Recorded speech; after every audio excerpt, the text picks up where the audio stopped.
জাতীয় গণিত অলিম্পিয়াড আঞ্চলিক রংপুর অঞ্চলের প্রতিযোগিতা। এখানে বাংলাদেশ আর্মি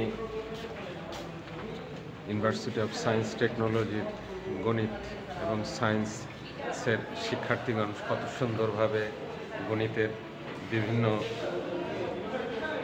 বিষয় সাজিয়েছে, সেটারই কিছু ছবি।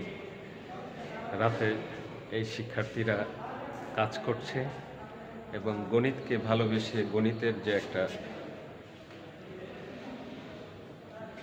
উৎসব গণিত অলিম্পিয়াড, তারই সেই উৎসবকে, সেই প্রতিযোগিতাকে, সেটাকে আকর্ষণীয় করে তোলার জন্য এই ইউনিভার্সিটির যারা শিক্ষার্থী আছেন এবং শিক্ষক আছেন, তারা সুন্দরভাবে এটাকে সাজাচ্ছেন।